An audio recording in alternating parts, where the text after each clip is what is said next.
Salut chers abonnés de la chaîne Investir en Afrique. Encore une fois, nous sommes là pour continuer dans notre discussion sur la production des champions.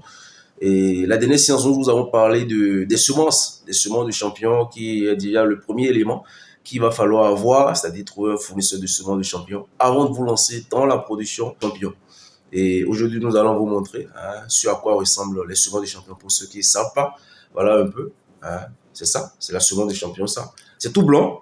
Ici, nous-mêmes, nous produisons nos propres semences de champions. Donc, si vous avez envie de prendre des semences de champions, surtout, n'hésitez pas à nous contacter. Contactez-nous directement. Ici, comment ça se passe? Lorsque vous lancez la commande de vos semences, 2 semaines après, lorsque vous validez la commande, vous êtes livré. Vous êtes livré, ou bien vous passez pour récupérer vos semences de champions. Donc, voilà un peu à quoi ressemblent les semences de champions. Et lorsque vous avez ça, là maintenant, aujourd'hui, nous allons parler du sujet qui nous concerne, c'est-à-dire la sélection, le choix du substrat. Lorsqu'on parle du substrat, comme je vous ai dit lors de la dernière vidéo, le substrat, déjà, c'est ce sur quoi le champion pousse.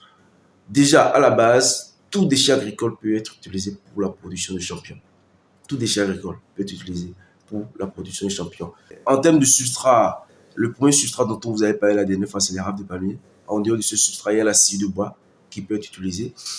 Il y a la paille de riz pour les producteurs de riz. La paille de riz peut être utilisée. Il y a les rafles de maïs qui peuvent être utilisées. Lorsque je parle de rafles de maïs, pour ceux qui ne le savent pas, c'est-à-dire lorsque vous prenez l'épi de maïs, après avoir enlevé les grains de maïs, ce qui reste, c'est ça, on est en train d'appeler rafles de maïs. Ça peut être également utilisé. Bref, il y a plein de substrats que vous pouvez utiliser pour pouvoir produire vos champions. Le reste, c'est de savoir exactement quelle est la stratégie qui est utilisée derrière pour pouvoir obtenir, pour pouvoir valoriser ces substrats-là. Parce qu'une chose est d'avoir le substrat à disposition, l'autre chose est de savoir comment utiliser la technique, la procédure idéale pour pouvoir utiliser ces substrats-là et produire du champion. Cette phase fera l'objet d'une autre vidéo. Parmi tous les substrats que nous venons de vous citer, tous les substrats ne sont pas utilisés de la même manière. Qu'est-ce que je veux dire par là? Lorsque je prends par exemple le cas des rafles de palmier, ici, on doit faire une pasteurisation par immersion. C'est-à-dire, on doit faire une pasteurisation par immersion. On trempe ces rafles dans l'eau, on fait une pasteurisation.